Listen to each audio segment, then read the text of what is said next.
हम नहीं जीतेगा, हमारा मर्जी। हम कभी भी नहीं जीतेगा, ये भी हमारा मर्जी। हम जिंदगी में भी कभी नहीं जीतेगा, ये भी हमारा मर्जी। हम बांग्लादेशी, हम दुबई सिर्फ घूमने के लिए गए हैं। घूमना फिरना हो गए तो हम घर लौटाएंगे, अदरवाइज वहां लेबर का काम कर लेंगे और यही हमारा प्लान है।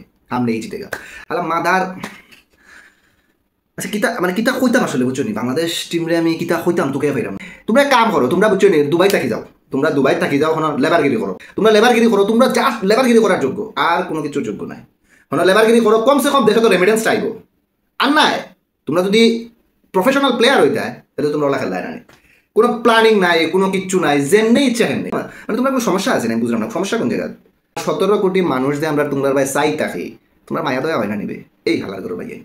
মানে একটা প্লেয়ার দেখছো যে সেম শটে আউট হয়েছে, সেম শটে হে বল আইছে অফসাইডে, হে লেগে পিছে নামিয়া হে উপরে শট মারে আউট হয়েছে। তো দ্বিতীয়জন আবার সেম শট খেলা লাগেনি, বল যেহেতু দেখলে তুই পিছে আইছ, বল আইছে অফসাইডে, তো বলে ছাড়ি দে আলার করে আলা, ঠিক আবার লাগাস কেতার লাগে, ও লাগানে গিয়ে তো গচ্চারে উঠাই দিলে ইও ভাই।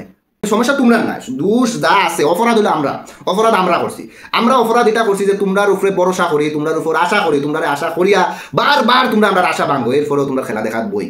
আর আমি আইও আমার ক্যাপ্টেন সাহেব মাথাত, ও জাকির ভাই, জাকির ভাই কিতা অবস্থা ভাই সাহেব, মানে বুঝলাম না খেলা কিতা কোনো ভাই সমস্যা ইয়া নেই, মানে ওরকম কিছু না কিতা, মানে খেলার কোনো হিসাব নিকাশ পাইলাম না। এটা কিতা খেলা বুঝলাম না, মানে তোমার মধ্যে যে একটা মানে স্পোর্টসম্যান স্পিরিট যে থাকবো ওটাই তো পাইলাম না। মানে তুমি ক্যাপ্টেন্সি দিছে খে তোমার, আমি বুঝলাম না হিসাব, মানে ক্যাপ্টেন্সি তোমার দিছে খে। আর সবচেয়ে বড় কথা এই স্কোর প্লেয়ার তোমরা দুবাই গেছো খেলে না, গেলেও তো পারলাই না। মানে এমন একটা প্লেয়ার আছে যার উপরে বাংলাদেশের মানুষ ডিপেন্ডেন্ট হইয়া হইব যে ম্যাচটা হে নিজের গাড়ে টানিয়া লইয়া যাইব, এরকম একটা প্লেয়ার দেখাও আমার। মানে পুরা বাংলাদেশের 17 কোটি মানুষ কার উপরে তুই কার উপরে ডিপেন্ডেন্ট হইতো, মানে কার উপরে একটু আত্মবিশ্বাস রাখতো যে পারবো হে না ম্যাচটা হে টানিয়া লইয়া যাইতে পারবো, এরকম কেউ নাই। তে স্কোর লিয়া গেছো কেন তোমরা? তো তোমরা যাইতাই না বেটা, আমরা খেলাও দেখতাম না, যাও বাদ দিলাও। তোমরা গেছো বিদায় আমরা মনে করো আমরা আশা বাড়ি যায়, আমরা হইল গিয়ে অপরাধী, আমরা হইল গিয়ে বেশরমা নির্লজ্জ, আমরা তারপরেও তোমরা আশা করি তোমরা প্রফেশন চেঞ্জ করে দাও। এ প্রফেশনাল লাগি তোমরা নাই, সত্যি করে কইলাম ভাই, এ প্রফেশন তোমরা নাই, অন্য কোনো প্রফেশনে লাগো মাল মারতে পারবে, সোজা কথা মাল মারতে পারবে, অন্য কোনো প্রফেশনে লাগো, এ প্রফেশন টোটালি বাদ দিলাম ভাই। এই কথাগুলো আমরা দুঃখ থেকে কইলাম ভাই, এটা একটা মনে করেন যে ভিতর বাঙ্গিলার ভাই ওলা, মানে দুনিয়ার অকলতা পিছে বাংলাদেশের খেলা সবার আগে।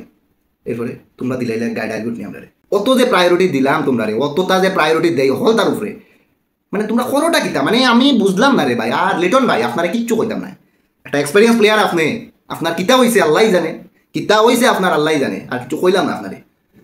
বোলিং লাইন আজকে মোটামুটি পালা আসিল, একটা বোলিং অ্যাটাক আনিয়া যেহেতু তারা একটা প্রেশারে আনি লাইছিল, মোটামুটি রানস লিমিটের মাঝে আসিল। এরপরে এখানে তোমরা প্ল্যানিং ছাড়া খেলো, একটা ইনিংস কেমনে খেলতে এটার কোনো প্ল্যানিংও নয় তোমার মাঝে, যার যেমনি চার যার নামের উঠের যার মানে মানে একদিকে নামের আর একদিকে উঠের কোনো প্ল্যানিং নাই। 15 রানের ডিফারেন্স, 120 বলে 135 রান 136 রান, 16 রানের ডিফারেন্স। এই ডিফারেন্সটা ম্যাচের প্রথম থেকে কাভার করা উচিত আছে, পাওয়ার প্লে থাকা অবস্থায় থেকে কাভার করা উচিত আছে। তোমরা বালা বালা প্লেয়ার ব্যাটসম্যান হলে এটা তোমরা মাথাত নাই যে না 15-16 রান এটা কাভার করিয়া দিয়া যায়। পরে বলার এটা বালছি করি তারা তারা ব্যাটিং প্র্যাকটিস করাও নি জীবনে তোমরা, হ্যাঁ তারা তো বোলিং বহুত ভালো করছে, তো তারার উপরে বোলিংয়ের দায়িত্ব দিলাই নাই, ব্যাটিংও তারা টানিয়া লইয়া দিত, তোমরা কি বগাল লাগি গেছো? আর পারছি না ভাই তোমরা লইয়া, মাফ করো ভাই, হয় লেবারগিরি করো আর না ভাই খেলাগুলো সারি দাও, আর পারছি না তোমরা লইয়া, রাখো।